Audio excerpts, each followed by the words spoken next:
कांग्रेस के मतदान से पहले प्रधानमंत्री नरेंद्र मोदी का यह धमाकेदार इंटरव्यू न्यूज 18 ने किया और इस इंटरव्यू में जिस तरह पीएम मोदी एक के बाद एक तगड़े प्रहार कांग्रेस पर कर रहे हैं, उनसे सियासत और गर्म होती नजर आ रही है।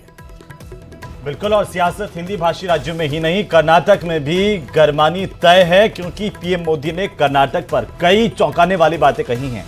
इस इंटरव्यू के दौरान प्रधानमंत्री नरेंद्र मोदी ने कर्नाटक कांग्रेस सरकार पर बोलते हुए कहा कि वहां की जनता कांग्रेस को सत्ता में बिठाने का पश्चाताप कर रही है। पीएम मोदी ने कहा कि कर्नाटक कांग्रेस में कई लोग खुद सीएम मान रहे हैं, खुद को अपने आप को सीएम मान रहे हैं। वहां कानून व्यवस्था चरमराई हुई है और बम ब्लास्ट हो रहे हैं। बेंगलुरु पर भी पीएम मोदी ने बड़ा बयान दिया इस इंटरव्यू में। सुनिए और क्या कुछ कहा है प्रधानमंत्री नरेंद्र मोदी ने, विशेष तौर पर कर्नाटक कांग्रेस सरकार पर, कर्नाटक कांग्रेस पर, उनके नेताओं पर। Regarding the guarantee schemes, in Karnataka, Congress promised 5 guarantees, and they, after coming to power, they delivered that one. They, as per their promise, they are delivering that one. Now, whereas in BJP is more. In the last election, you lost there. Only 66 seats you were able to win there. BJP able to win there. Now again, Yediyurappa जी का leadership और उसका बेटा का leadership में ज़्यादा focus हो रहा है। इसका वजह से थोड़ा सा बीजेपी के अंदर भी कुछ लोग नाराज भी है उधर। वो एक्चुअली आपका मन में कर्नाटक में अभी बीजेपी कितना सीट जीत सकते हैं, क्या है? नंबर 1, कर्नाटका की जनता पश्चाताप कर रही है कि हमने इतनी बड़ी गलती कर दी, इनको बिठा दिया। तो जन समर्थन हमारा कम नहीं हुआ है, जन समर्थन हमारा बढ़ा है। लेकिन इन्होंने इतने ही कम समय में सीएम कौन, अभी भी वो बात सेटल नहीं हुई है। शपथ हुआ है सीएम का, लेकिन सेटल नहीं हुआ है।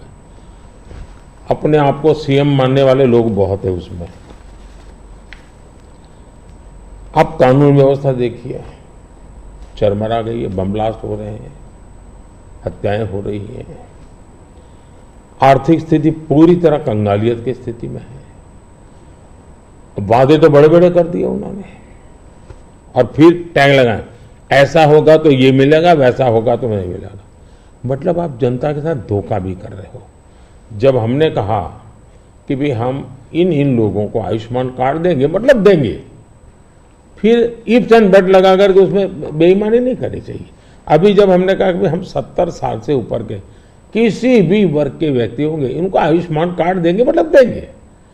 आप में ये हिम्मत होनी चाहिए। उन्होंने किसानों की जो योजना थी वो रद्द कर दी, किसान सम्मान निधि। कोई कारण नहीं है इस प्रकार से करने का। अब आप कोई सोच सकता है, जब बेंगलुरु दुनिया में हमारा बहुत बड़ा देश की इज्जत बढ़ाने में बेंगलुरु का बहुत बड़ा रोल है। दुनिया में जब जाते हैं ना, तो बेंगलुरु कहते ही ऐसा लगता है वो जैसा परिचित है। टैंक हब के रूप में जाना जाता था, आपने देखते ही देखते उसको टैंकर हब बना दिया। और टैंकर में भी माफियाशाही चल रही है, पानी के लिए लोग तरस रहे हैं। अगर ये जो हालत उन्होंने कर दी है, अब युवाओं की स्कॉलरशिप आपने संख्या भी कर दी, अमाउंट भी कम कर दी। यानी एक के बाद एक आपने ऐसे नेगेटिव काम किए हैं।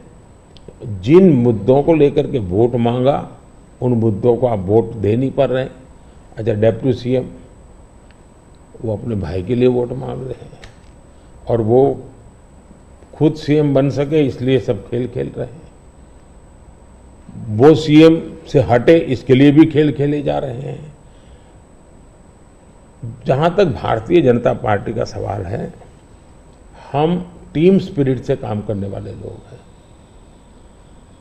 भले मेरी टीम ने मोदी को आगे किया, लेकिन मेरी पूरी टीम काम कर रही है जी।